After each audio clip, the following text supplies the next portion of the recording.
We are here in Oklahoma City, AAA ballpark of the Oklahoma City Dodgers, Bricktown Ballpark, and we are with pitcher Andre Jackson.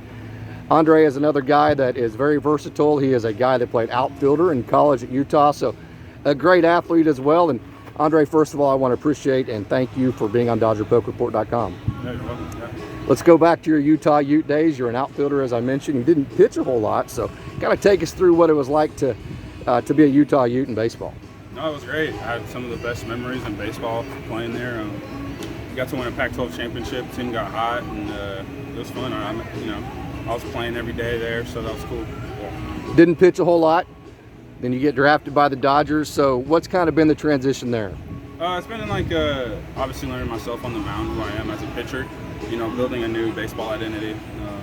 But then just learning your craft and the mentality that changes a little bit. You're the one with the ball in your hand, so you almost got to pretend like you're on offense out there on the mound.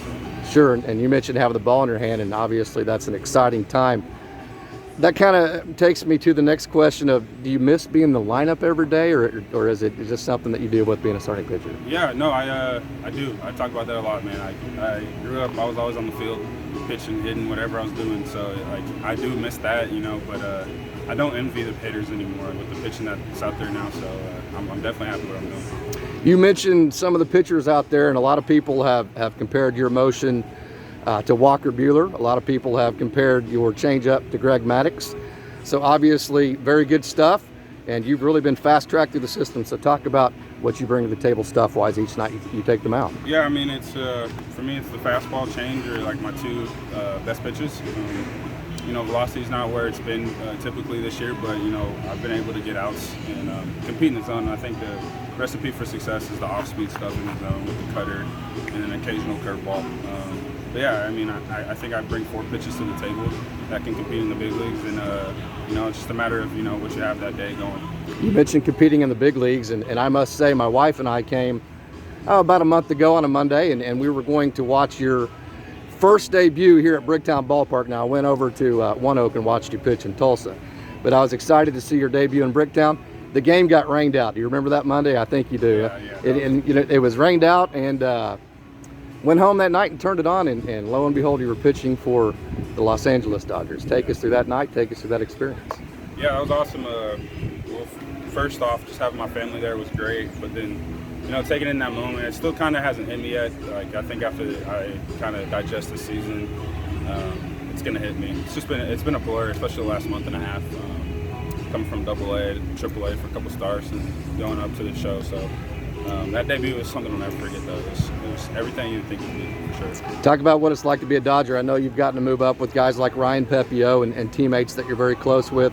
You talked about how you were very close with your Utah teammates. Talk about what it's been like to me, what it's meant to you to be a Dodger. Yeah, no, I mean, this organization's first class. Been here since 2017. It's you get to meet a lot of cool people. You got a lot of people in my corner with the organization and other places as well. But the teammates, the clubhouse is always great. The staff is great, and it's kind of, I feel like what I can attribute a lot of my success to is the environment that they put us in. What is it like knowing that you're just one phone call away from heading to LA and being in the big show? It's pretty cool. It's like I said, it doesn't feel real because in the moment right now I guess in the end of the season, but you still feel like you belong there, and this is our dream. So when you're living your dream, it doesn't feel like a dream. It feels like your life, right? So like I said, like after the season, I think it's gonna hit me a lot. Like I made my dreams come true this year, and I'm hoping I get to be up there for a long time. Baseball's a game that's so difficult that you really have to learn how to, what people call, handle the moment. I think what most people were so impressed with you was how you handled that moment of your first game. You had to have had influences along the way that really just taught you how to be confident and be able to handle a moment like you did. Yeah, 100%. It's one of those situations you got to make pitches, and like the only way to do that is to do it. So you got to, you don't want to practice in those situations, but when those situations arise, you got to be able to slow the game down a little bit and still go out there and compete.